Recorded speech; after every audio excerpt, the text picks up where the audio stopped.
അപ്പൊ എല്ലാവർക്കും നമസ്കാരം. കാറിന്റെ അകത്താണ്. സീക്രട്ട് ഏജന്റ് ഒന്നും അല്ല കേട്ടോ. ആക്കിയതാണല്ലേ. അപ്പൊ താൻ ആരാണെന്ന് സ്വയം ഒരു ബോധം ഉണ്ടല്ലോ. നന്നായി.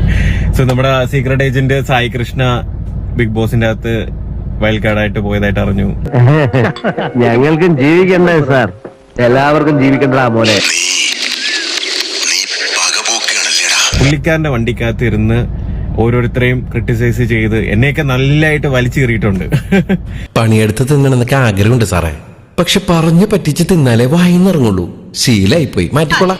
ഇങ്ങനെയൊരു പണി കിട്ടിയ സുഖമായിരുന്നു. നല്ലതായിട്ട് വലിച്ചു കയറിയിട്ടുണ്ട്. നന്നായിട്ട് അരിയൊക്കെ ഉണ്ടാക്കിയിട്ടുണ്ട്. നീ ഓർത്തു വെച്ചോ, എന്നെങ്കിലും ഈ കുഞ്ഞിരാമൻ ഇതിനൊക്കെ പകരം ചോദിച്ചിരിക്കും. അപ്പം ഞാനും അരിയണ്ണനെ വെച്ച് കുറച്ച് അരി ഉണ്ടാക്കിക്കോട്ടെ കേട്ടോ. പക്ഷെ അരിയണ്ണ വണ്ടിക്കകത്തിരുന്ന് എന്തെങ്കിലും വളവിളാന്ന് പറയുന്ന കണക്കല്ല. താൻ എന്തിനാണോ ചിരിച്ചേ? വെറുതെ എന്തെങ്കിലും വളവിളാന്ന് പറയുന്ന കണക്കല്ല ഫീൽഡിൽ ഇറങ്ങി കളിക്കുന്നത് കേട്ടാ. ശരി. മലയാളത്തിലൊരു ചൊല്ലുണ്ട്, കൊടുത്താൽ കൊല്ലത്തും കിട്ടുമെന്ന്. ഞാൻ പോകുന്നു. Bye bye.